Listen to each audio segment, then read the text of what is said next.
In our headlines on this Friday afternoon, May 10th, here in South Korea. The government will put into practice a thorough vetting process to ensure the healthcare services provided by doctors with foreign medical licenses serve the best interests of patients here in the country. On the international front, Israeli Prime Minister Benjamin Netanyahu vows to stand alone if necessary in response to Washington's threats to withhold weapons in the event of a ground offensive into Rafah. Meanwhile, Russian leader Vladimir Putin renews his nuclear weapons threat against the West during a military parade on Thursday to mark the Soviet Union's victory against Nazi Germany in World War II.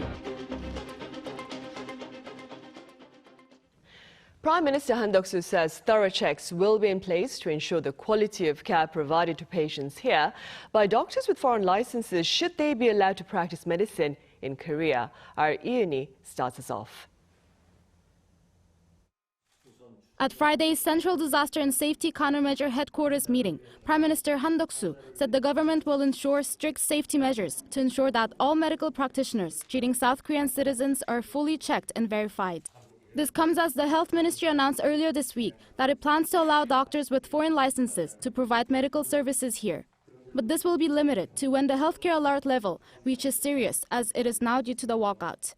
The Health Ministry gave official notice of a revision to the medical law on Wednesday, stating this was to address the shortage of doctors that is creating a healthcare gap.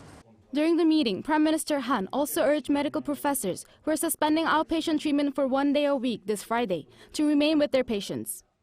I hope the doctors act in the best interest of the patients. I believe that the majority of doctors who are at the hospitals are already doing so. Medical professors began taking a day off each week starting on April 30th due to fatigue from covering for the thousands of trainee doctors who left their positions in late February. However, this is not expected to lead to any major disruption to the medical system. Medical professors will continue to provide inpatient treatment and surgery for emergency or critical patients. Also on Friday, the government will be submitting its supporting data for the increase of the admissions quota as requested by the court, and will hold its second meeting of the Special Presidential Committee on Medical Reform. In the first medical reform meeting, which major doctor groups refused to participate in, discussions included increasing medical personnel and revising medical laws. In the second meeting, the government says it will delve deeper into these topics and discuss setting up specialist committees and moving forward with the chosen reform tasks. Meanwhile, the medical community is expected to express its position regarding President Yoon's press conference on Thursday. The president noted the lack of a unified alternative proposed by medical organizations, emphasizing the government's commitment to steadily advancing medical reforms following the roadmap it has outlined. Yoon, Arirang News. The Yoon Suk-yeol administration marks 2 years in office today, that is May 10th. And in light of this occasion, the president opened a press conference a day earlier by acknowledging a number of shortcomings in domestic matters. Our top office correspondent Kim Do-yeon has details. The very first message from President Yoon Suk-yeol as the public tuned in on Thursday to his first press conference in 21 months was that he was sorry for coming up short in improving people's lives over the past 2 years. And with the decision to face the media coming after he vowed to enhance communication following the ruling People Power Party's losses in the general election, he called for cooperation at the opposition-led National Assembly. 국민 여러분, 정부가 민생을 위해 일을 더 잘하려면 국회의 협력이 반드시 필요합니다. 앞으로 여야 정당과 소통을 늘리고 민생 분야 협업도 더욱 강화하겠습니다. 국회에도 당부 말씀을 드립니다. 정쟁을 멈추고 민생을 위해 정부와 여야가 함께 일하라는 것이 민심이라고 생각합니다. He answered the two most anticipated questions himself during the Q&A session that followed, but without a change in stance that his aides had previously reflected. But for the first time, President Yoon apologized for what he called his wife's unwise actions, referring to her accepting a luxury bag back in 2022, but he refrained from commenting about the recently opened investigation by the prosecution, saying any comments could be seen as influencing a fair investigation. Regarding the death of a young Marine who was swept away by flood water during a search and rescue mission following a flood last year, and allegations of the government interfering with an investigation into the incident, he hinted at vetoing the special probe bill passed by the Assembly, at least for now. 지금 이렇게 진행되는 것을 잘 지켜보고 아마 모든 절차가 마무리되면 또 국민 여러분께 수사 당국에서 아마 상세하게 수사 경과와 또 결과를 잘 설명을 할 것인데 그걸 보고 만약에 국민들께서 이거는 봐주기 의혹이 있다, 납득이 안 된다라고 하시면은 그때는 제가 특검하자고 먼저 주장을 하겠습니다. There was also a surprising announcement as he explained his next 3 years in office. He said he's seeking to create a new ministry to respond to the urgent issue of South Korea's low birth rate, with significant administrative power or, in his terms, aggressive policies, unlike now, when only consultative groups have been formed for this. 저출생 대응 기획부 장관이 사회부총리를 맡도록 해서 교육, 노동, 복지를 아우르는 정책을 수립하고 단순히 복지정책 차원을 넘어 국가 아젠다가 되도록 하겠습니다. As for medical reform, with the doctors' collective action against the government plan to raise the medical school enrollment quota to tackle the nation's need for more doctors, he reiterated that the administration will push through while calling on doctors to come up with a combined opinion on the current process. 김도현, Arirang News.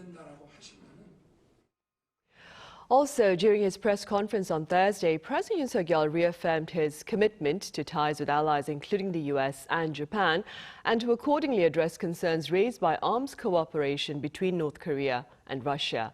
Our senior correspondent Oh Soo-young reports. President Yoon Suk-yeol said he is confident South Korea's alliance with the United States will stay solid, amid concerns that a possible return of former President Donald Trump would undermine bilateral security cooperation. This came at a press conference held to mark 2 years since he took office. Asked about Trump's recent remarks on South Korea's share of defense costs to keep American troops in the country, hinting at their possible withdrawal if Seoul doesn't increase its contribution, Yoon said he wouldn't speculate on the upcoming US election, but said he is confident that the solid alliance between Korea and the US will not change. Defense sharing costs during the past Trump administration had been a major source of contention, and Seoul already agreed to hike its contribution 13.9% from 2019 to over $1 billion in 2021. As the current agreement expires at the end of the year, the two sides began their first round of talks in Hawaii last month. Yoon said various negotiations and issues can be resolved amicably, adding there is strong support for the bilateral alliance from the US Senate, House, and both Democratic and Republican camps. Having emphasized the central role of Seoul's trilateral cooperation with Washington and Tokyo in his video message before the press conference, Yoon also indicated he will continue strengthening relations with Japan despite their historical differences. 우리의 미래를 위해서 또 구체적으로는 북핵 대응을 위해서 또 양국의 경제 협력을 위해서 또 인태지역과 글로벌 사회에서 양국의 어떤 공동 아젠다에 대한 어떤 리더십 확보를 위해서 협력해야 된다고 생각합니다. Also, when asked about North Korea's illegal arms cooperation with Russia, Yoon said Pyongyang's export of weapons in itself backs the illegal conduct of war in Ukraine, and as it violates United Nations Security Council resolutions, Seoul is taking necessary responses. He acknowledged Seoul and Moscow's ties are in an uneasy situation, adding the two sides should cooperate where they can, but Seoul will oppose or make adjustments based on their different positions. Looking beyond the Korean peninsula and its immediate neighbourhood, President Yoon reflected on the progress made so far on South Korea's goal of becoming a global pivotal state, a responsible contributor to the international community.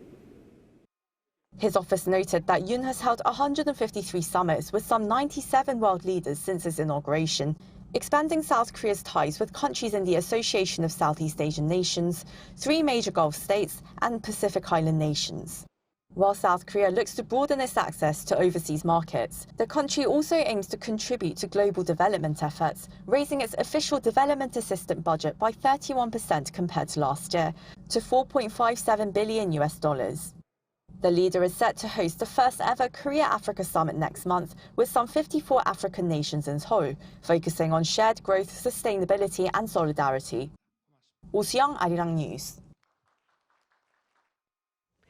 Meanwhile, over in Tokyo, back on Thursday, nuclear delegates from South Korea, the U.S. sat down with their Japanese host for talks on threats posed by deepening ties between North Korea and Russia. Now, South Korea's Lee Junil attended the gathering with his American and Japanese counterparts Chung Pak and Hiroyuki Namatsu, respectively. According to the U.S. State Department, the three envoys reaffirmed the importance of their country's trilateral framework in response to North Korea's reckless endeavors. Their talks also covered the plight of North Korean asylum seekers as well as that of abductees and detainees. South Korea's armed forces are engaged in the final day of a three-day training that began on Wednesday, aimed at defending the country's 5 westernmost border islands from North Korea. The training, led by the Northwest Islands Defense Command, involves the Army, Air Force, Navy and the Marine Corps, and includes live fire drills and counter-terrorism simulations. Representatives of the Armed Forces Daejeon Hospital also partook in the training, in line with efforts to bolster the military's medical response capabilities. And at the top office, former Secretary for Civil Society and Communication Chun Kwang-sam has been promoted to Senior Secretary for Civil and Social Agenda. Chun is a former journalist who has previously served as a presidential aide. He has vowed to seek active communication with members of the media and people to ensure productive reflection of public sentiment in national governance. Chun's promotion follows the resignation of Hwang Sang-moo in March amid allegations of intimidation of a reporter.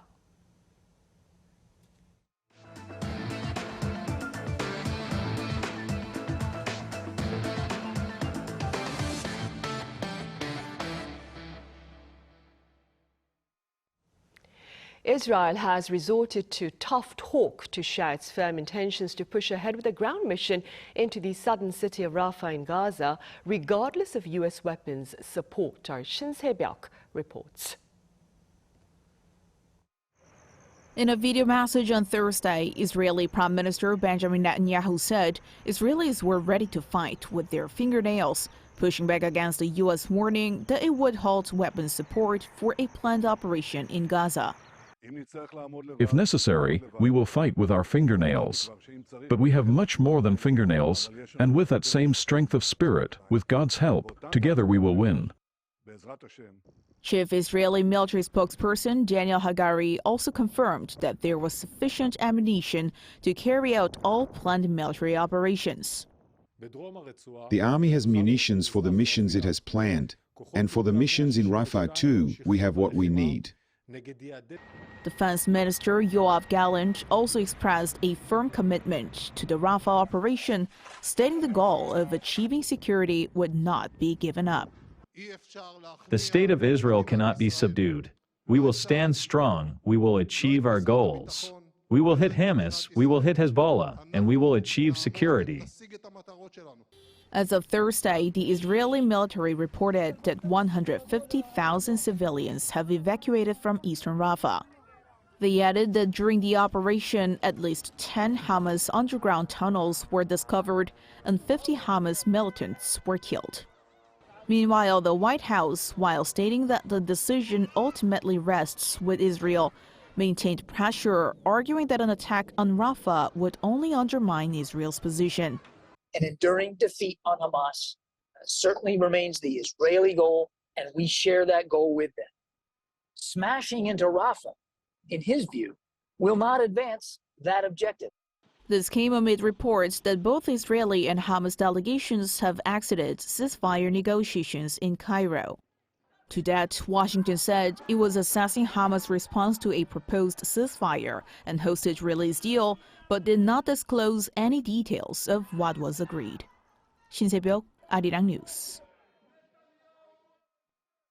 Also, on the international front, Russian leader Vladimir Putin renewed his nuclear weapons threat against the West in a speech Thursday, marking Soviet victory against Nazi Germany in World War II.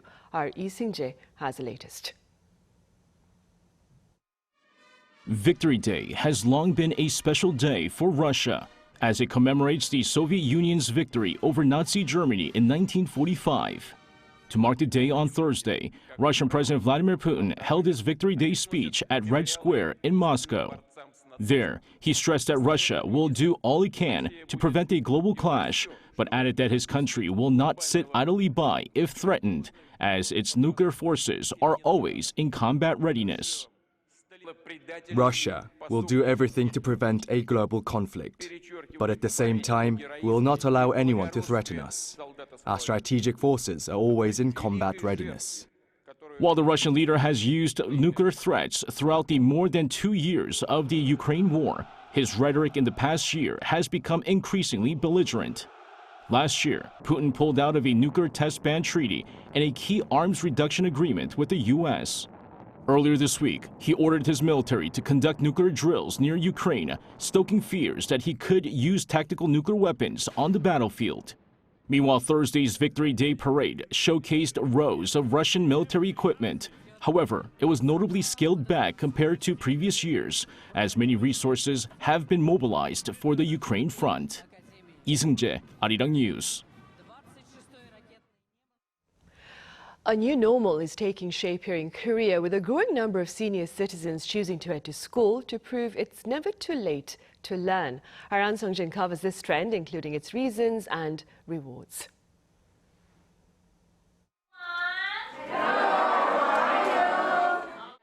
This is just another day at school for 67-year-old An Soo-hee. After decades running her own clothing business, she's back at school, paying attention and jotting down notes to level up her skills and future job prospects. People now live up to 100 years, and I haven't even made it past 2/3, which means I have so much time left. I enjoy studying here, and once I graduate, I either want to volunteer at a nursing home or provide counseling for those in need.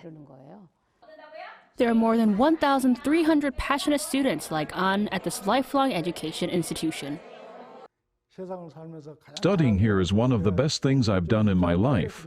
I feel like I've upgraded myself. After all, what is life without being able to enjoy it? Just like any other high school, this institute teaches basic subjects such as science, math, English, and how to use computers. Supported by the Seoul Metropolitan Office of Education, it provides the entirety of its education curriculum at no cost. We provide the opportunity to learn and find a job. I encourage students to continue the process of learning. It helps them maintain their health. That's why our school offers a variety of classes with musical instruments, dance and sports. More of the aging population are looking to go back into the workforce. The labor force participation rate for those 60 and above reached 43% in the first quarter of 2024. That's up from 39% for the same period in 2021. With the population in Asia aging rapidly, many people will have to work well past their 60th birthday. But a senior economist explains why it's not just money that motivates seniors to go back to work. So one is not necessarily the immediate financial need, but because you have a longer life ahead of you, you would think maybe as long as I can work and healthy, just because of those longevity risks, you want to work longer. Second is more to do with the connection to the society. With more seniors looking to re-enter the workforce, companies and employees need to adapt to this changing population dynamic. An Sung-jin, Arirang News. And in other news, the city of Incheon is hosting the Korea Drone Expo until tomorrow, that is Saturday. And this year, a sideline sports event is gaining immense attention. Our Lee Soo-jin was there. It's a soccer match, but instead of a ball flying through the air, it's multiple drones. This drone soccer match is taking place at the 2024 Korea Drone Expo, a 3-day event that kicked off on Thursday. Attendees here can see how drones are used now, as well as how they might be used in the future, such as drone soccer. South Korean companies are the only ones that can make drone soccer balls with carbon materials that meet international standards. This year's International Drone Soccer Festival, one of the highlights of the Korea Drone Expo, is the largest ever with more than 400 players from 20 countries taking part. Drone soccer is a new ICT-integrated sport founded in Korea that's now being played across the world. It involves two teams where each player has their own drone and a position. And the winner is determined by the team that scores the most goals by maneuvering drones through the opposing team's goal. It's fun to see which strategy leads to a win. I'm most looking forward to seeing what game strategies the foreign players use. Really getting to know the team and bonding together in order to come together and make a good play be my favorite part. What I am looking forward to the most. Gain a good experience and of course to play against the other Korean teams. The fast-growing popularity of drone soccer was also reflected in the first session of the Federation of International Drone Soccer Association, where discussions were held about the first ever Drone Soccer World Cup that's scheduled to take place in 2025. But participants from all over the world aren't just here for drone soccer. This year's event also featured a separate section for global drone enterprises from 12 different countries for the first time to provide a glimpse into global drone trends. With the ongoing drone soccer matches and drone booth displays, attendees from all over the world will continue to witness various applications of drone technology. 이수진, Arirang News.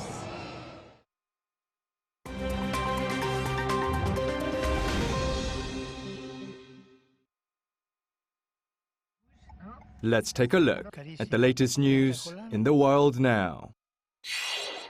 In Senegal, a Boeing 737 skidded off a runway before takeoff and caught on fire on Thursday. At least 10 people were reported injured. According to the Senegalese Transport Ministry, the Air Senegal flight operated by Transair was heading to Bamako in Mali from Senegal's main airport in the capital Dakar, carrying 79 passengers. The Blaise Diagne International Airport closed immediately following the accident at around 1 a.m. local time, but resumed operations at around 11 a.m. Neither Boeing nor flight operator Transair have commented on the incident yet. This was a third incident involving Boeing planes in the past few days, following 2 incidents in Turkey where no casualties were reported. In the Vatican, Pope Francis formally proclaimed 2025 a holy year or jubilee, one of the Roman Catholic Church's most important events. The Holy Year is set to begin late this December. Pope Francis asked for gestures of solidarity in a world beset by war, poverty and hunger.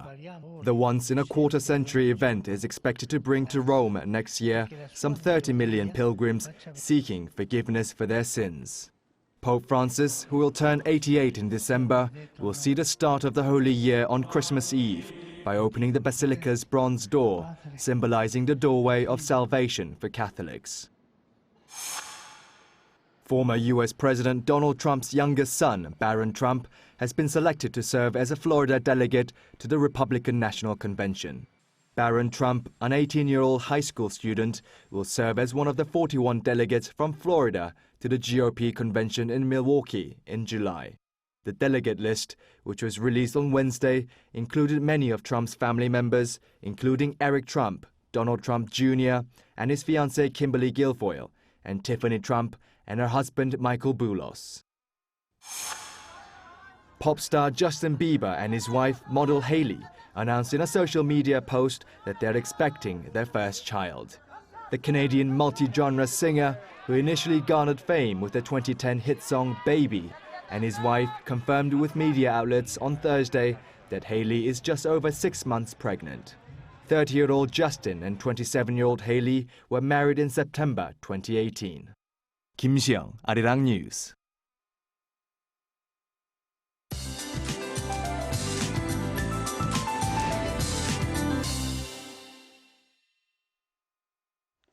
Good afternoon. Much of the country is having warmer temperatures and plenty of sunshine.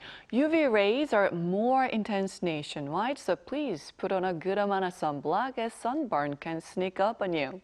Afternoon temperatures are 1 to 4 degrees higher this afternoon in most places. Seoul at 24 degrees Celsius this afternoon, but Gyeongsangdo provinces and surrounding areas are having early summer readings, topping out at 28 degrees in Daegu, Gyeongju at 29 degrees.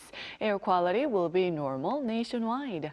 Today's bright weather is set to take a turn with rain this weekend. It sure does rain a lot this season, and it will rain down heavily through early Sunday.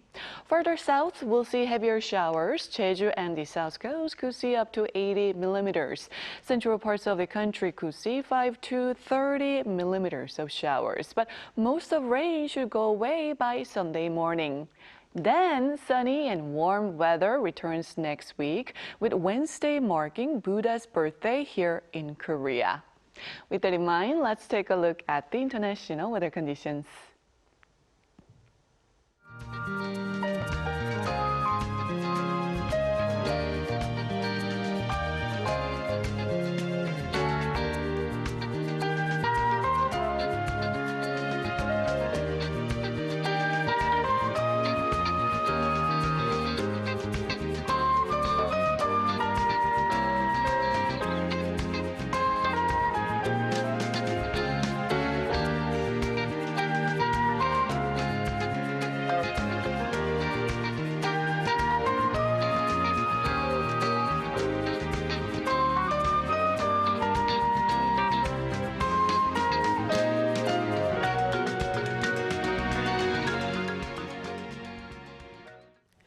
Right, and that ends Friday's afternoon newscast. Thank you for watching, and be sure to stay tuned for our daily panel session coming up right after this break.